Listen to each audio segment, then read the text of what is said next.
कि स्टूडेंट अब वो समय आ चुका है जब आपको दिन रात पढ़ना ही होगा। अरे अपने लिए ना सही, अपने पेरेंट्स के लिए आपको टॉपर बनना ही होगा। तो स्टूडेंट अगर आप भी इस बार हो क्लास 12 में और 18 फरवरी को क्लास 12 हिंदी का पेपर देने जा रहे हो ना, तो बस आज के इस वीडियो को शुरू से लेकर लास्ट तक देख लेना। आज के इस वीडियो में मैं आपका पूरे के पूरे हिंदी में 50 नंबर कंप्लीट करवाने वाला हूं। अब कुछ बच्चे कहेंगे सर जी पेपर तो 100 नंबर का आता है, आप 50 नंबर ही क्यों कंप्लीट कराएंगे। देखो आज के इस वीडियो में हम पढ़ेंगे क्लास 12 हिंदी के पूरे खंड का को एक ही वीडियो में। अब हिंदी की टेंशन बिल्कुल खत्म है। मैं आपके लिए ऐसी क्लासेस लाने वाला हूं ना लगातार कि हिंदी की टेंशन आप बिल्कुल भूल ही जाइए, बाकी सब्जेक्ट पे आप ध्यान दीजिए। ठीक है, तो आज पूरे हिंदी को हम इस वीडियो में पढ़ेंगे। पूरे खंड का मतलब क्या है, टोटल 7 टॉपिक हम इस वीडियो में पढ़ने वाले हैं। और मैंने इस वीडियो में ऐसे ऐसे क्वेश्चंस लिए हैं ना जो लगातार आपके बोर्ड एग्जाम में पूछे जाते हैं। अगर आप 17 फरवरी को आधी रात को भी ये वीडियो देख रहे हो तो भैया सारे काम छोड़कर जरूर देख लेना, क्योंकि इसमें सारे क्वेश्चन जो है वायरल क्वेश्चन है।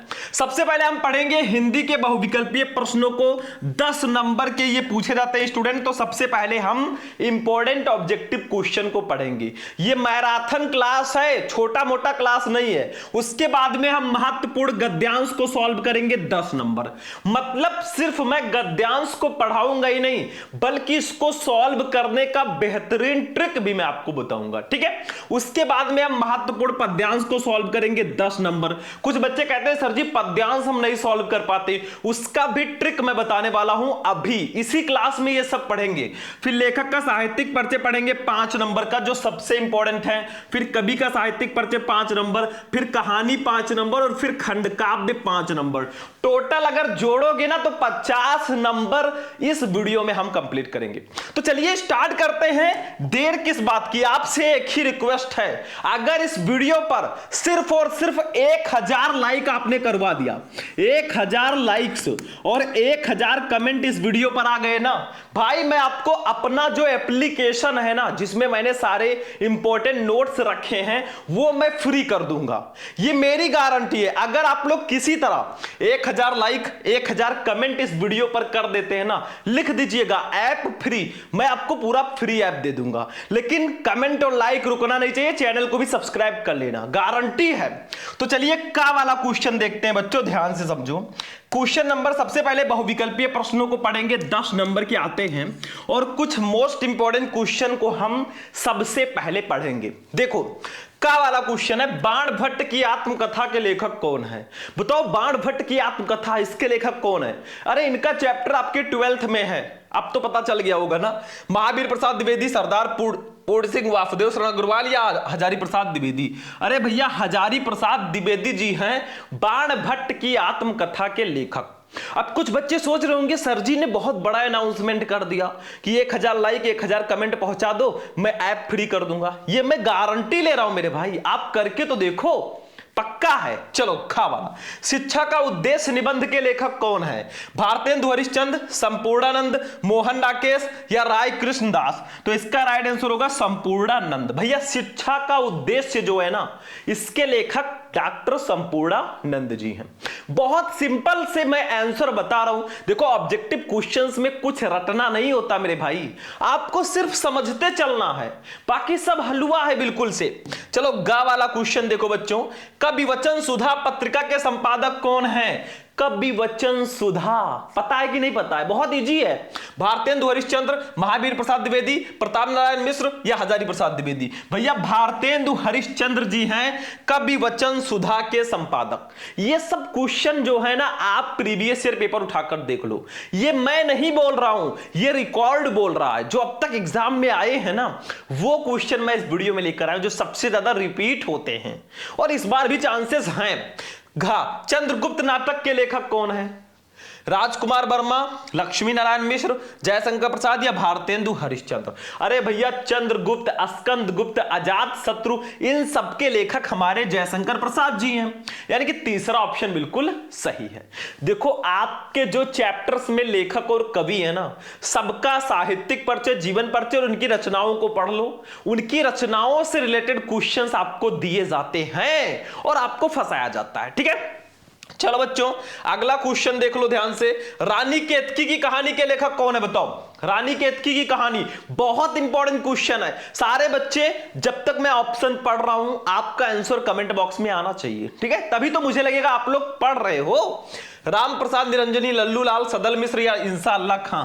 अरे भैया मुंशी इंसा अल्लाह खां जी हैं रानी केतकी की कहानी के लेखक। अब सबसे इंपॉर्टेंट चीज, मैं आपसे एक क्वेश्चन कर रहा हूं जिसका आंसर आपको कमेंट बॉक्स में देना है सारे बच्चों को। कल्पलता, कल्पलता जो है ये किसकी रचना है? सारे बच्चे इसका आंसर देंगे कमेंट बॉक्स में। देखते हैं कितने स्टूडेंट सही आंसर देते हैं, ठीक है। चलो अब दूसरे का 5 क्वेश्चन और है, अभी हमारे 5 क्वेश्चन हुए हैं। देखो विनय पत्रिका के रचनाकार कौन है? विनय पत्रिका तुलसीदास, कबीरदास, सूरदास या जायसी? अरे भैया तुलसीदास जी हैं विनय पत्रिका के रचनाकार। ये सब क्वेश्चन अगर नहीं आ रहा है मेरे भाई ना, तो आपकी क्या तैयारी हुई है?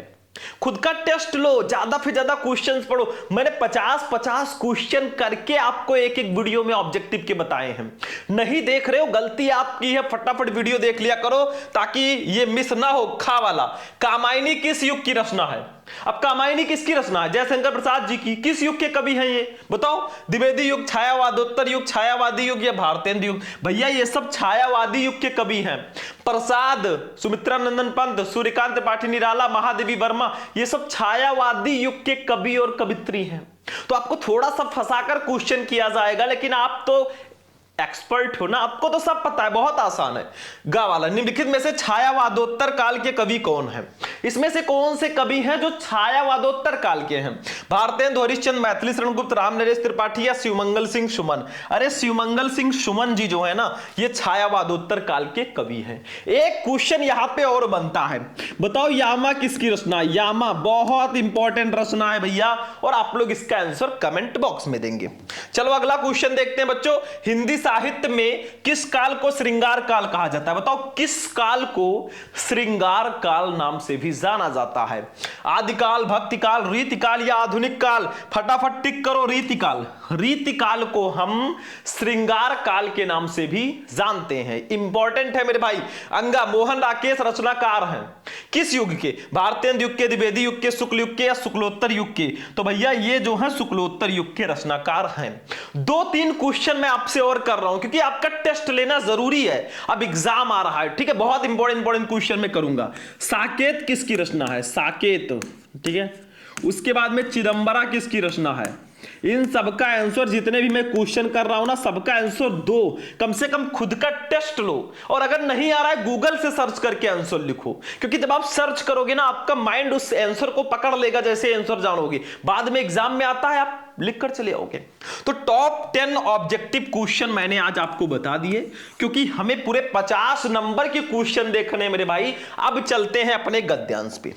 गद्यांश में कुछ नहीं होता है। देखो जो गद्यांश मैंने लिया है ना, देखो ऐसे गद्यांश में आंसर कैसे ढूंढना है वो मैं आपको बता देता हूं, ठीक है। गद्यांश पूरे 10 नंबर का आता है।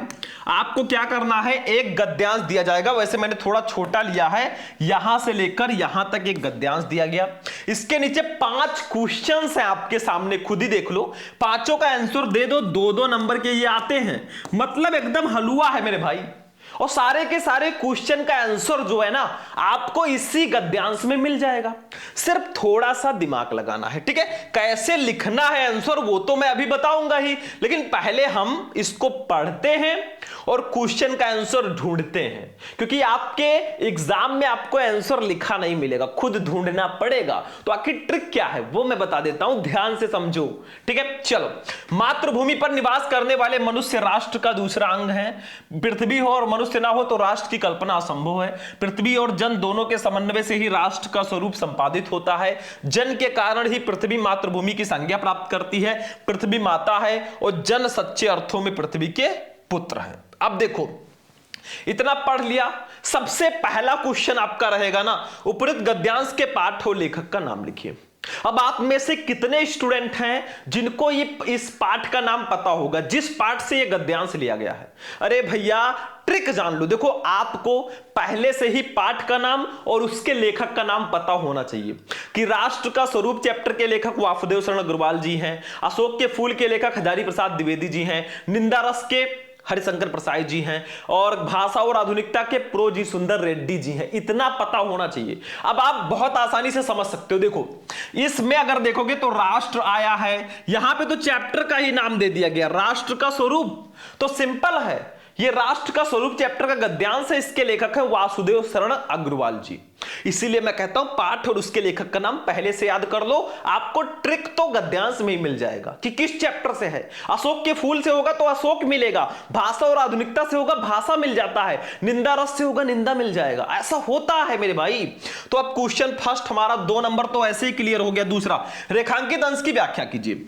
बस इतने का आपको अपनी भाषा में व्याख्या करना है। जन पृथ्वी माता है और जन सच्चे अर्थों में पृथ्वी के पुत्र हैं। सिर्फ एक लाइन में नहीं लिखना, आपको हिंदी में ही व्याख्या करनी है। थोड़ा बढ़ा चढ़ा के एक लाइन दिया गया, आप 2-3-4 लाइन लिख दो, काम खत्म है। अभी मैं बताऊंगा ट्रिक गा, बाकी तीनों क्वेश्चन का आंसर डायरेक्ट इसी में मिल जाएगा। देखो ध्यान से, राष्ट्र की कल्पना कब असंभव है, तो इसमें कीवर्ड ढूंढो। राष्ट्र की कल्पना असंभव, ये सब कीवर्ड है।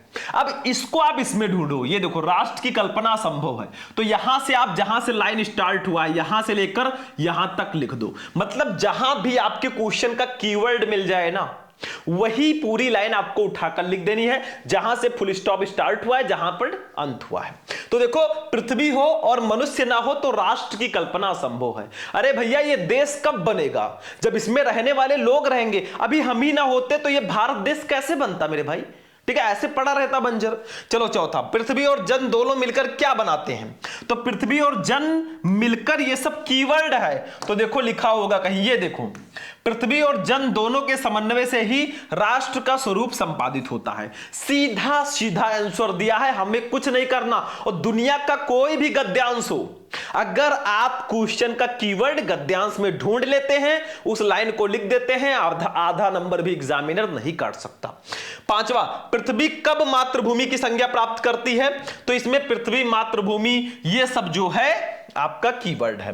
तो ये देखो, जन के कारण ही पृथ्वी मातृभूमि की संज्ञा प्राप्त करती है। पूरी क्वेश्चन का कीवर्ड इसी लाइन में है, तो आपको यही लाइन तो लिखना है भाई। अब पृथ्वी, मातृभूमि की संज्ञा, ये सब कीवर्ड है, इसी को ढूंढो और आंसर लिख दो। सारा आंसर हो गया। अब जब इसका आंसर लिखना ना मेरे भाई, प्रश्नोत्तर संख्या अच्छे से डाल देना।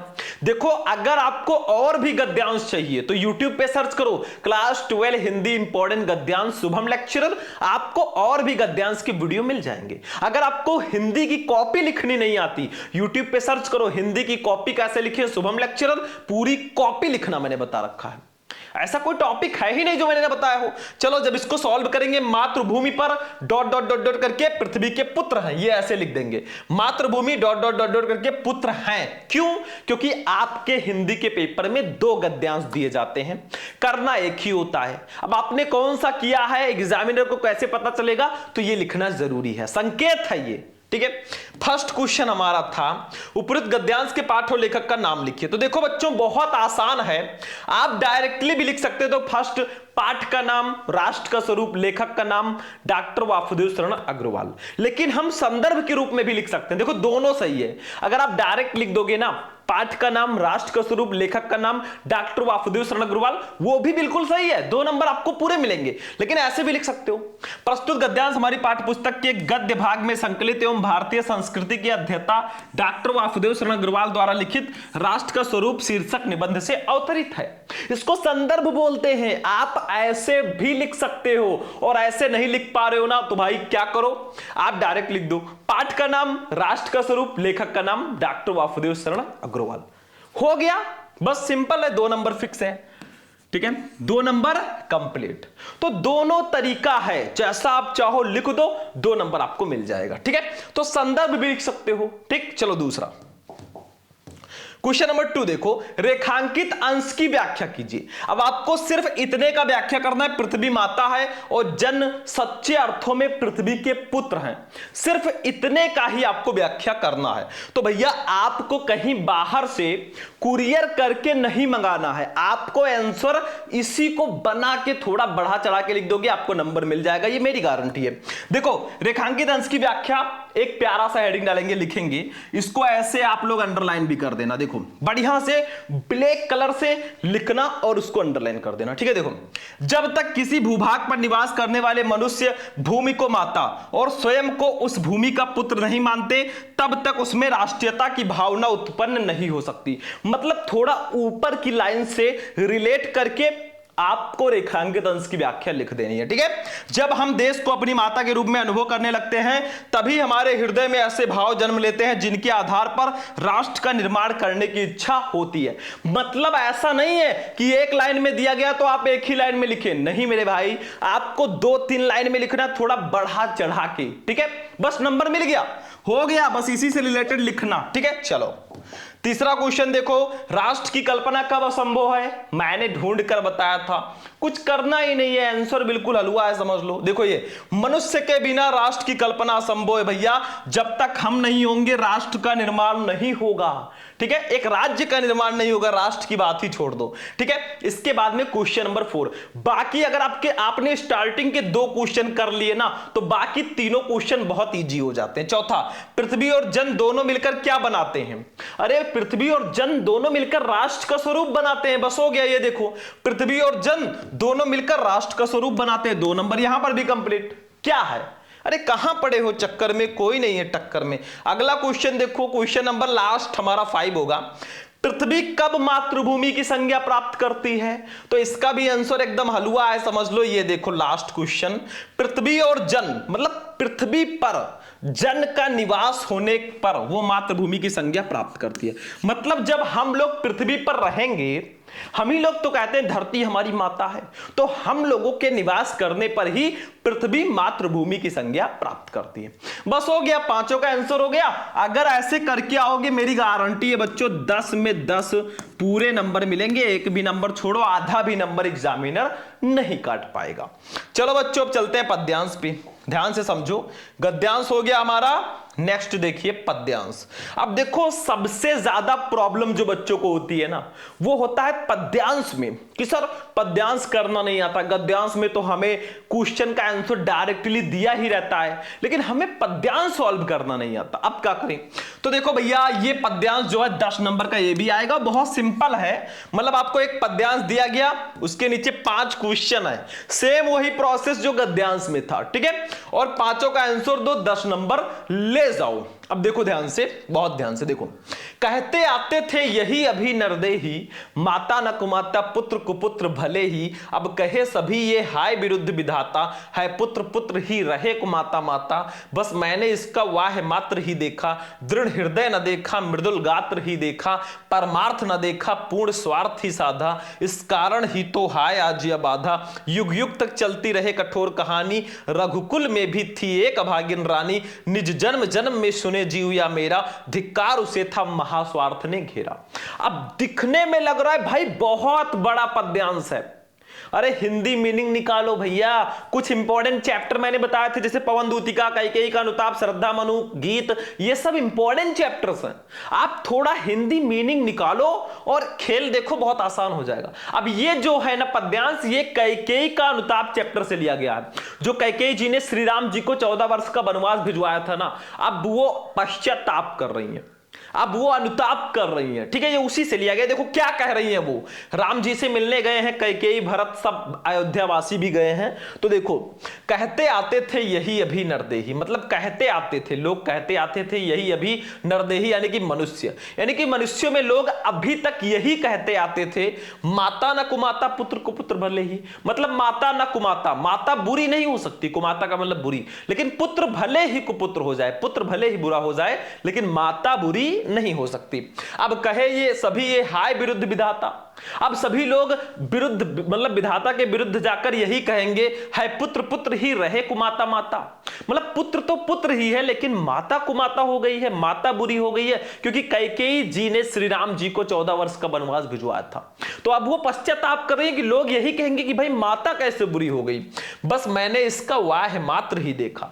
अब कैकेयी जी भरत को संबोधित करते हुए कहती हैं, कैकेयी के पुत्र हैं भरत, उन्होंने कहा कि बस मैंने इसका वाह मात्र, बाहरी शरीर ही देखा, दृढ़ हृदय ना देखा, इसके दृढ़ हृदय को नहीं देखा, मृदुल गात्र ही देखा, यानी कि कोमल शरीर ही इसका मैंने देखा। ठीक है, मतलब कैकेयी जी कहती हैं बस इसका मैंने बाहरी रूप ही देखा, मैंने इसका दृढ़ हृदय ना देखा, सिर्फ इसकी कोमल शरीर को देखा, परमार्थ ना देखा, पूर्ण स्वार्थ ही साधा। मतलब परमार्थ, दूसरों का हित हमने नहीं देखा, बस पूर्ण स्वार्थ ही साधा, मतलब खुद का स्वार्थ पूर्ति ही किया। इस कारण ही तो हाय आज यह बाधा, और इसी कारण से तो हाय आज ये बाधा उत्पन्न हुई है। युग युग तक चलती रहे कठोर कहानी। फिर कैकेयी जी कहती हैं युगों युगों तक यही कहानी चलती रहेगी। रघुकुल में भी थी एक अभागिन रानी, कि रघुकुल में भी एक ऐसी अभागिन रानी थी जिसने निज जन्म जन्म में सुने जीव या मेरा, मतलब जन्म जन्मांतर तक मेरे जीव यही सुनते रहे। धिक्कार उसे था महास्वार्थ ने घेरा, कि धिक्कार है उस रानी को जिसको महास्वार्थ ने घेर कर ऐसे अनुचित कर्म कराए। अब भैया हिंदी मीनिंग थोड़ा बहुत तो आना चाहिए, क्योंकि पद्यांश में हिंदी मीनिंग अगर आपको पता है ना, ये सब क्वेश्चन हलवा हो जाएगा। देखो फर्स्ट, उपयुक्त पद्यांश के शीर्षक और कवि का नाम लिखिए। शीर्षक है मैथिली शरण गुप्त, कवि हैं शीर्षक है कैकेयी का अनुताप, कवि है मैथिली शरण गुप्त। शीर्षक का मतलब पाठ का नाम। दूसरा, रेखांकित अंश की व्याख्या कीजिए। बहुत आसान हो जाता है मेरे भाई, 2 लाइन का व्याख्या करना है। कहते आते थे यही अभी नरदेही, माता न कुमाता, पुत्र कुपुत्र भले ही। सिर्फ इसकी हिंदी व्याख्या कर दो, अभी मैं बताता हूं, और मैंने बता रखा है अभी। तीसरा, पद्यांश के अनुसार आज तक लोग क्या कहते हैं आए हैं। पद्यांश के अनुसार आज तक लोग यही कहते आए हैं कि माता पुत्र कुपुत्र हो सकता है, लेकिन माता कुमाता नहीं हो सकती। चौथा, किसने प्रायश्चित किया है कि मैंने पुत्र का कोमल शरीर ही देखा, उसका दृढ़ हृदय नहीं देखा। तो कैकेयी जी ने प्रायश्चित किया है कि मैंने अपने पुत्र का सिर्फ कोमल शरीर ही देखा, उसका दृढ़ हृदय नहीं देखा। देखो कितने आसानी से मैं आंसर बता रहा हूं। अगर आपको हिंदी मीनिंग पद्यांश का पता है भाई, बहुत आसान हो जाएगा, हलवा हो जाएगा। पांचवा, इन पंक्तियों में कैकेयी को किस बात पर पश्चाताप हो रहा है। तो इन पंक्तियों में कैकेयी जी को अपने ऊपर लगने वाले कलंक और अपने पुत्र की प्रवृत्ति को ना पहचान पाने पर पश्चाताप हो रहा है। वो कहती हैं कि मैंने अपने पुत्र भरत की प्रवृत्ति को नहीं पहचाना। ठीक है, चलो अब इसका आंसर लिखेंगे तो ऐसे लिखेंगे, कहते आते थे डॉट डॉट डॉट डॉट करके महास्वार्थ ने घेरा। पहला क्वेश्चन हमारा था उपयुक्त पद्यांश के शीर्षक और कवि का नाम लिखिए। भैया तो हम संदर्भ लिख सकते हैं या डायरेक्ट भी लिख सकते हैं। शीर्षक का नाम कैकेयी का अनुताप, कवि का नाम मैथिली शरण गुप्त जी। तो देखो ऐसे लिखेंगे संदर्भ, प्रस्तुत पद्यांश श्री मैथिली शरण गुप्त द्वारा रचित साकेत। मैथिली शरण गुप्त जी का एक बहुत ही फेमस महाकाव्य है साकेत। महाकाव्य से हमारी पाठ्य पुस्तक के पद्य भाग में संकलित कैकेयी का अनुताप शीर्षक काव्यांश से अवतरित है। ये हो गया हमारे लेखक का नाम, ये कवि का नाम, ये हो गया शीर्षक का नाम, और 2 नंबर ऐसे आपके नाम, या डायरेक्ट लिख दो शीर्षक का नाम कैकेयी का अनुताप, कवि का नाम मैथिली शरण गुप्त। आप डायरेक्ट भी लिख सकते हो, नो प्रॉब्लम। ठीक है, चलो अगला क्वेश्चन देखो बच्चों, रेखांकित अंश की व्याख्या कीजिए। मतलब आपको व्याख्या करनी है, कहते आते थे यही अभी नरदेही, माता न कुमाता, पुत्र कुपुत्र भले ही। इसकी व्याख्या कर दो भाई अपनी भाषा में। देखो रेखांकित अंश की व्याख्या, ब्लैक पेन से एक बढ़िया सा हेडिंग डालेंगे, अंडरलाइन करेंगे। कैकेयी श्री राम से कहती है कि आज तक मनुष्य यही कहते आते थे कि पुत्र कितना ही दुष्ट क्यों ना हो, परंतु माता उसके प्रति कभी भी दुर्भाव नहीं करती। अब तो मेरे चरित्र के कारण लोगों का इस उक्ति पर से विश्वास हट जाएगा और संसार के लोग यही कहा करेंगे कि माता दुष्टतापूर्ण व्यवहार कर सकती है, परंतु पुत्र को पुत्र नहीं हो सकता। मतलब पहले लोग ऐसा कहते आते थे कि पुत्र को पुत्र हो सकता है, लेकिन माता को माता नहीं हो सकती, लेकिन अब नियम बदल जाएगा, ऐसा कैकेयी जी का मानना है। तीसरा, पद्यांश के अनुसार आज तक लोग क्या कहते आए हैं। बताओ पद्यांश के अनुसार लोग क्या कहते आए हैं। तो देखो तीसरे क्वेश्चन का आंसर, पद्यांश के अनुसार आज तक लोग यही कहते आए हैं कि पुत्र को पुत्र हो सकता है पर माता को माता नहीं हो सकती। पुत्र बुरा हो सकता है लेकिन माता कभी बुरा नहीं हो सकती, वो अपने बच्चों के लिए दुर्भाव नहीं सोच सकती। अगला क्वेश्चन देखो, 2-2 नंबर फिक्स होते जा रहे हैं, फ्री के उठा लो। किसने प्रायश्चित किया है कि मैंने पुत्र का कोमल शरीर ही देखा, उसका दृढ़ हृदय नहीं देखा? अरे प्रायश्चित तो कैकेयी जी करेंगी ना, क्योंकि गलती उन्होंने की है। तो कैकेयी ने प्रायश्चित किया है कि मैंने पुत्र का कोमल शरीर ही देखा, उसका दृढ़ हृदय नहीं देखा। बहुत आसान हो जाता है जब आपको पद्यांश का हिंदी मीनिंग पता होता है। अगला क्वेश्चन देखो, मतलब लास्ट क्वेश्चन हमारा, फिर 10 नंबर कंप्लीट। इन पंक्तियों में कैकेयी को किस बात का पश्चाताप हो रहा है? कैकेयी किस बात को लेकर पश्चाताप कर रही हैं? तो देखो ध्यान से, बहुत आसान है। इन पंक्तियों में कैकेयी को अपने ऊपर लगने वाले कलंक और पुत्र की प्रवृत्ति को ना पहचान पाने का पश्चाताप हो रहा है। वो सोच रही है हमारे ऊपर कलंक लग गया कि मैंने श्री राम को 14 वर्ष का वनवास भिजवाया, बहुत बड़ा कलंक है भाई, क्योंकि वो अपने पुत्र को सोचती थी कि वो अयोध्या का राजा बने, भरत। और भरत ऐसा नहीं निकला, वो अपने भाई से बहुत प्यार करता था, श्री राम जी से, इसीलिए वो आया था। ठीक है, तो वो कैकेयी जी जो हैं उनके ऊपर कलंक जो लगा है उसका, और अपने पुत्र की प्रवृत्ति को वो नहीं पहचान पाई, इसका पश्चाताप हो रहा है। ऐसे लिखकर आओ, 10 में 10 ले जाओ, ये मेरी गारंटी है। चलो हो गया ये भी कंप्लीट। थोड़ा बहुत ट्रिक मैं बता रहा हूं, बाकी आप लिखिएगा। अगला देखो भैया, अब आते हैं जीवन परिचय पे, साहित्यिक परिचय जिसको कहते हैं। आज हम पढ़ेंगे हिंदी के एक ऐसे फेमस लेखक का साहित्यिक परिचय जो आपके बोर्ड एग्जाम में बार बार पूछे जाते हैं। प्रीवियस ईयर पेपर उठाकर देख लो, ये रिकॉर्ड बोल रहा है, हम नहीं बोल रहे। ठीक है, चलो आचार्य हजारी प्रसाद द्विवेदी जी का आज हम साहित्यिक परिचय पढ़ेंगे। 5 नंबर आपका फिक्स है, समझ लो 5 नंबर। देखो सबसे पहले जब आप साहित्यिक परिचय लिखो, एक छोटा सा जीवन परिचय लिख देना, फिर साहित्यिक परिचय लिखना। ठीक है, ये इंपॉर्टेंट है। या तो आप जीवन परिचय के जगह पर एक संक्षिप्त परिचय का बॉक्स भी बना सकते हो। ठीक है, तो देखो जीवन परिचय, हिंदी के श्रेष्ठ निबंधकार आचार्य हजारी प्रसाद द्विवेदी का जन्म सन 1907 ईस्वी में बलिया जिले के दूबे का छपरा नामक ग्राम में हुआ था। इनके पिता श्री अनमोल द्विवेदी ज्योतिष और संस्कृत के प्रकांड विद्वान थे।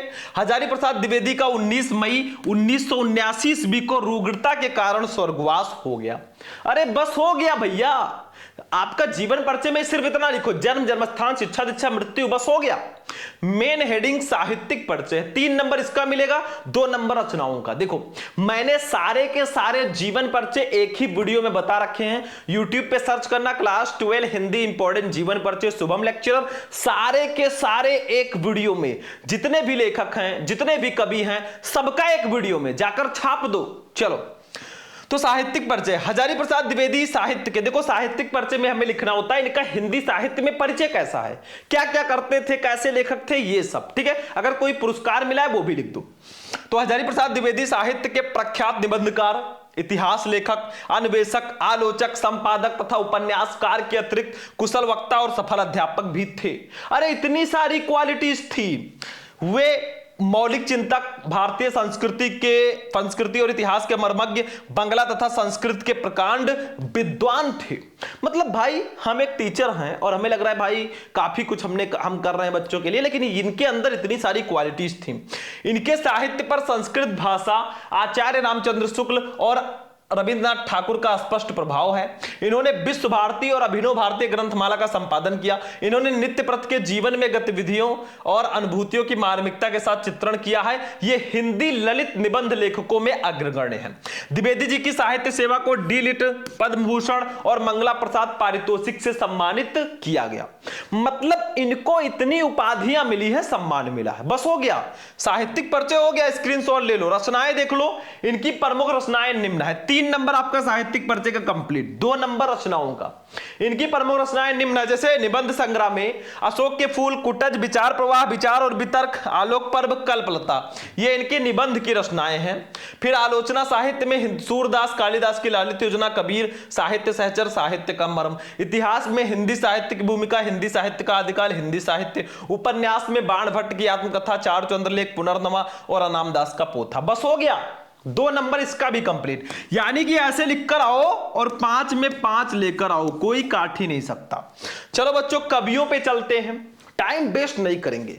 इस समय का जो टाइम है ना, इसको चाहो तो भाई आप सोना बना दो और चाहो तो सोने में गुजार दो, ये डिपेंड करता है आपके ऊपर, आप क्या करना चाहते हो इसको। चलो अगला, कवियों में हमने लिया है महादेवी वर्मा जी को, एक ऐसी कवित्री जो आपके बोर्ड एग्जाम में लगातार पूछी जाती है। ये मैं नहीं बोल रहा हूं, रिकॉर्ड बोल रहा है, आप देख लेना प्रीवियस ईयर पेपर उठाकर।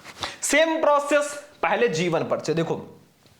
महादेवी वर्मा का जन्म फर्रुखाबाद के एक शिक्षित कायस्थ परिवार में सन 1907 ईस्वी में होलिका दहन के दिन हुआ था। इन्होंने एफए, बीए और एमए परीक्षाएं सम्मान सहित उत्तीर्ण की। 11 सितंबर 1987 को इस महान लेखिका का स्वर्गवास हो गया। बस हो गया, इतना ही लिख दो, बहुत है। साहित्यिक परिचय मेन हेडिंग है। महादेवी वर्मा जी का प्रमुख रचना क्षेत्र काव्य है। इनकी गणना छायावादी कवियों की बृहद चतुष्टयी, जो छायावादी के फेमस कवि हैं जैसे जयशंकर प्रसाद, सुमित्रा नंदन पंत, सूर्यकांत त्रिपाठी निराला और महादेवी में होती है। छायावादी कवियों की जो बृहद चतुष्टयी है ना, बहुत फेमस कवि हैं, उनमें इनकी गणना होती है। इनके काव्य में वेदना की प्रधानता है। काव्य के अतिरिक्त इनकी बहुत सी श्रेष्ठ गद्य रचनाएं भी हैं। ठीक है, आगे देखो, इसका स्क्रीनशॉट आप लोग ले लो फटाफट। आगे देखो, चांद पत्रिका का संपादन करके इन्होंने नारी को अपनी स्वतंत्रता और अधिकारों के प्रति सजग किया है और भारत के राष्ट्रपति से इन्होंने पद्म भूषण की उपाधि प्राप्त की। हिंदी साहित्य सम्मेलन की ओर से इन्हें सेक्सरिया पुरस्कार तथा मंगला प्रसाद पारितोषिक भी मिला। मई 1983 ईस्वी में भारत भारती और नवंबर 1983 ईस्वी में यामा पर इनको ज्ञानपीठ पुरस्कार मिला। सोचो, जितने पुरस्कार हैं सब लगभग मिल गए। कितने पुरस्कार? पद्म भूषण, सेक्सरिया पुरस्कार, मंगला प्रसाद पारितोषिक, भारत भारती, ज्ञानपीठ, सब तो मिल गया।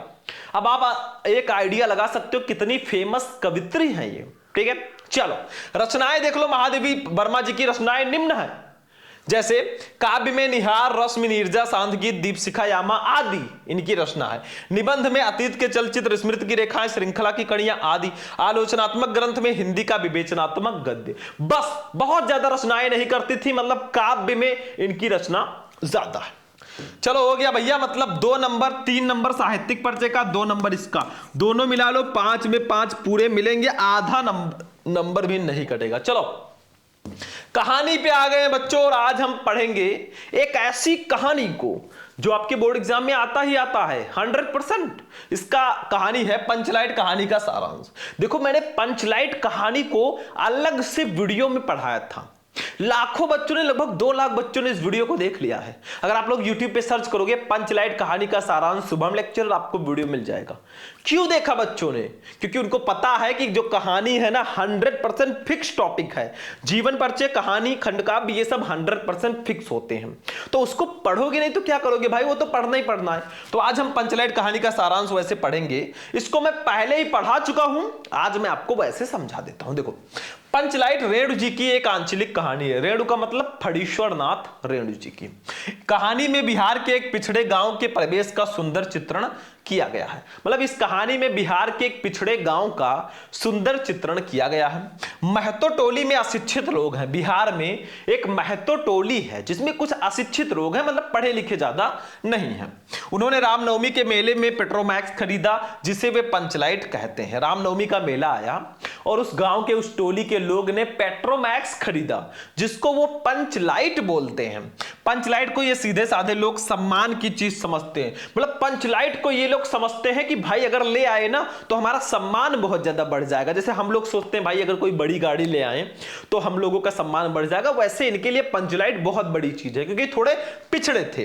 पंचलाइट को देखने के लिए टोली के सभी बालक, औरतें और मर्द इकट्ठा हो जाते हैं। सरदार अपनी पत्नी को आदेश देता है कि शुभ कार्य करने से पहले वो पूजा पाठ का प्रबंध कर ले। मतलब जैसे ही पंचलाइट आता है ना, गांव के जितने भी औरत हैं, मर्द हैं, बालक हैं, सब इकट्ठा हो जाते हैं, बूढ़े बुजुर्ग, और सरदार जो है गांव के, वो आदेश देते हैं कि वो पूजा पाठ का प्रबंध कर ले, पंचलाइट जलने वाला है। और आज देख लो भैया, कोई अच्छी सी बाइक ले आओ, कोई गाड़ी ही ले आओ ना, तो लोग देखने तक नहीं आते, इतना समय नहीं है। और तब पंचलाइट को देखने इतने लोग आ गए थे। ठीक है, आगे देखो, सभी उत्साहित हैं, परंतु समस्या उठती है भाई पंचलाइट जलाएगा कौन। मतलब वो इतने सीधे साधे हैं ना, इतने अनएजुकेटेड हैं कि उनको पंचलाइट जलाना भी नहीं आता। देखो, सीधे साधे लोग पेट्रोमैक्स को जलाना भी नहीं जानते। उधर होता क्या है, अब हीरो की एंट्री होती है। इस टोली में गोधन नाम का एक युवक है, मतलब इसी टोली में गोधन नाम का एक लड़का है। वो गांव की मुनरी नाम की एक युवती से प्रेम करता है, मतलब गोधन जो है गांव की मुनरी नाम की एक लड़की से प्रेम करता था। होता क्या है, मुनरी की मां ने पंचों से गोधन की शिकायत की थी कि वो उसके घर के सामने से सिनेमा का गाना गाकर निकलता है। अब भाई जब गोधन मुनरी से प्यार करता था तो मुनरी की मां जो है गुलरी काकी, उन्होंने पंचायत वालों से शिकायत कर दी थी कि गोधन जो है मेरे घर के सामने से सलीमा का गाना गाकर निकलता है, सनम रे मैं तेरा सनम हुआ रे। ठीक है, मतलब ऐसा कुछ, तब वो गाना नहीं था। ठीक है, आगे देखो, इस कारण पंचों ने उसे जात से निकाल रखा और जैसे ही ये शिकायत पंचों तक पहुंची ना भाई, इज्जत का सवाल था, उन्होंने गोधन को गांव से निकाल ही दिया। अब देखो, गोधन ही एक लड़का था ना जो पंचलाइट जला सकता था। अगर पंचलाइट नहीं जलाया गया तो आसपास के गांव वाले लोग बहुत ज्यादा मजाक उड़ाएंगे कि देखो पंचलाइट लेकर आए, जला भी नहीं पाए। अभी गोधन को बुलाना पड़ेगा। देखो, ये मुनरी को पता है कि गोधन पंचलाइट जला सकता है, वो चतुराई से ये बात पंचों तक पहुंचा देती है। पंच गोधन को पुनः जाति में ले लेते हैं क्योंकि वो पंचलाइट जला देता है। मतलब होता क्या है कि गोधन को उन्होंने गांव से निकाल रखा था। अब जब पंचलाइट लेकर आते हैं, कोई जला नहीं पाता, तो मुनरी को पता है कि गोधन है जो पंचलाइट जला सकता है। अब गोधन को पुनः गांव में वापस लिया जाता है भाई, क्योंकि आवश्यकता जो है ना बड़े बड़े संस्कारों को व्यर्थ साबित कर देती है। आवश्यकता थी उस लड़की की। मुनरी की मां गुलरी काकी प्रसन्न होकर गोधन को शाम के भोजन का निमंत्रण देती हैं, और जिस गुलरी काकी ने गोधन की शिकायत की थी ना, आज वही खुश होकर गोधन को डिनर के लिए इन्वाइट करती है मेरे भाई। आगे देखो, पंच भी अति उत्साहित होकर कह देते हैं तुम्हारा साथ खून माप खूब गाओ सलीमा का गाना। और पंचायत वाले भी बहुत खुश हैं, वो भी खुश होकर कह देते हैं तुम्हारा साथ खून माप खूब गाओ सलीमा का गाना, कोई भी, अरिजीत सिंह का। ठीक है, पंचलाइट की रोशनी में लोग भजन कीर्तन करते हैं तथा उत्सव मनाते हैं।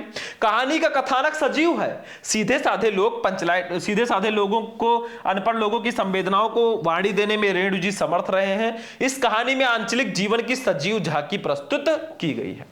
बस हो गया। ठीक है, अब एक चीज ध्यान दो, हमने पढ़ा, देखो ध्यान से, थोड़ा सा मैं साइड में हो जाता हूं और अच्छे से समझा देता हूं। देखो ध्यान से, हमने क्या क्या पढ़ा भैया? हमने पढ़ा 10 नंबर का बहुविकल्पीय, 10 नंबर का गद्यांश, 10 नंबर का पद्यांश, 10 नंबर का साहित्यिक परिचय, 5 नंबर की कहानी, यानी कि टोटल 45 नंबर का हमने पढ़ चुके हैं हम लोग। ठीक है, अब देखो ध्यान से, एक 5 नंबर का खंड काव्य होता है हमारे खंड काव्य। 5 नंबर का खंड काव्य, खंड काव्य जो है बच्चों वो जिला वाइज होता है। जैसे यूपी से हैं हम, यूपी में कई जिले हैं, कुछ जिलों में श्रवण कुमार, कुछ जिलों में मुक्ति, कुछ जिलों में त्यागपति, कुछ जिलों में आलोकवृत, कुछ जिलों में रश्मिरथी। तो अलग अलग जिले में ये अलग अलग होता है। जो आपके जिले में है सिर्फ उसी को पढ़ लेना, काम खत्म हो जाएगा मेरे भाई, और यहीं पे हमारा खंड का भी फिनिश हो जाएगा। खंड खा पे चले तो स्टूडेंट फाइनली आज का ये हमारा क्लास यहीं पर फिनिश होगा, क्योंकि मैंने आपको बताया था पूरा खंड का मैं एक ही वीडियो में पढ़ाने वाला हूं। तो आपको वीडियो कैसा लगा? वीडियो पसंद आया वीडियो को लाइक कर देना, चैनल पर नए हो चैनल को सब्सक्राइब कर लेना। चलते हैं, फिर मिलेंगे किसी नेक्स्ट वीडियो में नेक्स्ट टॉपिक के साथ। तब तक के लिए जय हिंद।